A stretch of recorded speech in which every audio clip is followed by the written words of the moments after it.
I'm Ben Baker, and this is my speech on the bodyweight squat, or as I call it, a gateway to better health.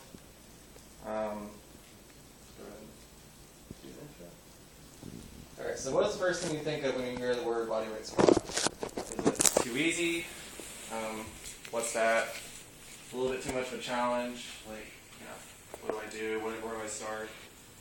And so what if I told you by doing this one exercise, you could become stronger, more confident, and healthier as a person and as an individual. All right, so Tyler, come on up here. I'm going to need your help with it. Let's go ahead and stand right there. We're standing right there in this face towards the camera. So they're away from the TV. Right there. All right, so first part is proper hand and feet positioning.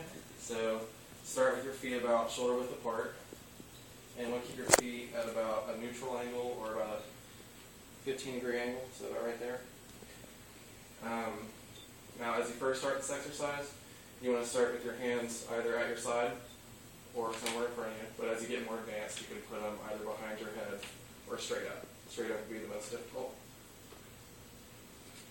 Now, as you squat, you want to start here. Just say start your hands here. Break at the hips, so get your hips loose, and just squat like you're going to sit down in a chair. Make sure you're going to stay in your heels. And then you go back up. I'll show that again later as it goes on. Now, some tips and tricks here. According to How's Your Squat, or 6 tips for the perfect bodyweight squat to help you kind of understand the feet positioning, hand positioning. You don't want to turn out your feet any more than 15-degree angle. And you want to make sure you keep your feet in line with like your hands or your shoulders or something like that. So Tyler just demonstrated starting the movement, breaking the hip and sitting down. So imagine you're trying to sit down in a chair, and that's basically halfway down already. And the American Council of Exercise, which is another personal training certification company, has this to say about the first portion. It's also called the eccentric phase, which is also the hardest part because it's more, I'm not sure exactly how much it's harder, but it is the harder part. While you're starting it, you want to shift your hips back and down and bend your knees, which is what Tyler did. And when you're doing it again, do it again, Tyler.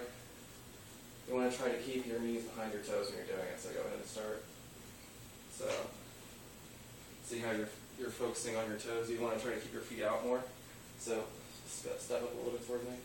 Now sit down like you want to sit down in a chair. There you go, that's better. So your knees are more, yeah, that's perfect. Your knees are more behind your toes, they're not leaning forward on them, and you're keeping your weight on your heels. And finishing the movement, so once your top of your legs go parallel to the ground, you want to push up through your heels and stand back up. So, you want to do that one more time? Stand back on your heels, like that. And just go ahead and push through your heels and stand back up. And make sure to exhale while you're standing. And my last tips and tricks here is Charles Poliquin from Mark's Daily Owl. Has this to say about the last portion of the exercise, when you're standing up, is also called the concentric portion.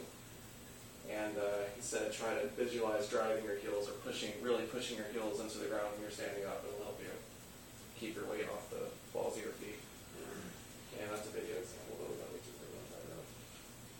And if I can explain it well enough, you just done a real bodyweight squat, you can do 5, 10, or even 20 of those.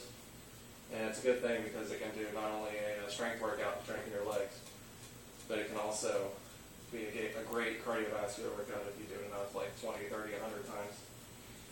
And most people tend to often, when they first start, to shift forward too much. So once you practice and keep practicing, you'll learn to kind of keep your back straight and your weight on the center of your body. You can just kind of keep pushing up. So, and this exercise is great because it can be done anywhere. You don't need weights or equipment or things like that. So you can do it right out of bed or right before you go to bed. And that's it. Very good. Yay! Fun job. You did a good job.